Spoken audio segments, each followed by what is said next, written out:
Hello friends and welcome back to my channel. If you are new here, my name is Jasmine and I'm slightly obsessed with stationery. Okay, I'm a lot obsessed with stationery. The past month has been filled with lots of stationery activities, and this event here was the Little Craft Fest hosted by Little Craft Place. Little Craft Place is a stationery shop located in Spring, Texas. The festival was in Conroe, Texas for 3 days on April 25th, 26th, and the 27th. If this video piques your interest, then it's worth knowing that we will see a Little Craft Fest 2.0 in 2026 following the same weekend on April 24th, 25th, and 26th in Conroe, Texas. This was my first time attending a stationery centered event, and the only other event like this that I had attended was San Francisco Pen Show that I experienced last year. Now, given the name of that, the San Francisco Pen Show does focus a lot on fountain pens. This, however, was very heavily stationery focused with only about 1 to 2 pen vendors, so it was a brand new event to me and I had so much fun. I thought there was a wide array of vendors of various different artists and makers. We saw some really big names like Simply Gilded, Amy Tangerine, Amanda Rachley, and Leila Journals. Those are all really large brands that I've known since my bullet journaling days in 2017. Some brands that I was excited to see because I use them currently are vendors like Tokubetsu Memory, Rachel or Rabch.jpg, LCN Design Studios, Hobonichi, Letters to Apollo, and Savannah Scribbles. I learned about a ton of upcoming releases. These include vendors like Atelier by Joe, Cappuccino, Bunny Jing Studios, the list goes on and on. I learned about so many people.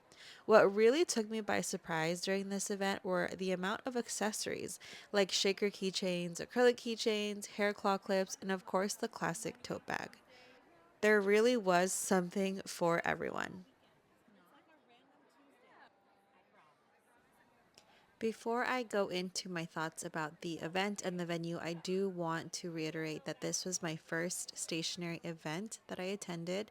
While I do know about the other events and have had friends go, I personally have not experienced the other events like Yosaka Stationery Fest, Chicago Stationery Fest.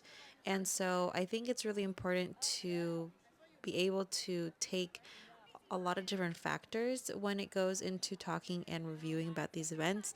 But I had a great experience at Little Craft Fest. I will say that their venue being at a very large hotel has a lot to do with the experience. The aisles were very spacious, even at the most crowded times, since I did get to be at the event almost the entire full 8 hours of all 3 days. I did get to see the ebb and flow of the traffic on busier times and slower times, and I will say that even at the busiest times, it was not crowded enough to not be able to walk through. You do get shoulder to shoulder a little bit, especially if you are there during the opening hours, during the stamp rally time that a lot of people are running around and going up and down the aisles very quickly. It can get a little chaotic then. But other than that, the shopping experience was very pleasant and very calm compared to what I've heard about other events. I think it goes without saying that Little Craft Fest really thought about the flow of traffic in picking this space. It feels like this hotel that they chose is one that many businesses might choose to hold conference retreats for their employees and areas that they may want to allow for team bonding because the space and area was very large with a lot of amenities, a lot of seating areas, and lots of space for us to journal and hang out around the marketplace and outside of the venue. One caveat to being one caveat to being at a bigger venue is that we were farther from the city. So a lot of the people I knew that flew in had to get rental cars and go an hour out of Houston up to Conroe, Texas. I was very fortunate to have family in this area, literally just 15 minutes down the road. And so the commute for me wasn't that far. And again, I was staying with family, and all of that does play into account of whether you travel and go out of state to these events like this, because you do have to take into account a rental car, accommodation. Are you going to stay at the hotel of the venue? Is there anything to do outside of the marketplace hours?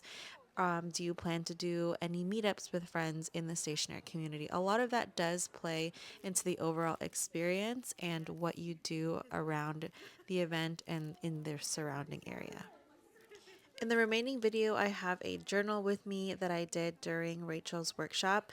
I was able to help in Amanda Lee's workshop and then attend Rachel's workshop, and I got a really good experience about being a helper and a volunteer, and then as well as being an attendant. And what I have to say about that is the workshop experience is really my favorite thing about these kinds of events is just getting to be a part of the community, getting to have a smaller group or a more intimate setting where you get to sit down with like-minded people.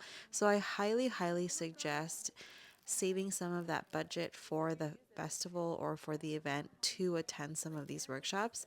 I've now attended one workshop at a San Francisco pen show and then one workshop here at Little Craft Fest, and I definitely think it is worth the investment to attend some of these private personal workshops with a maker or a vendor.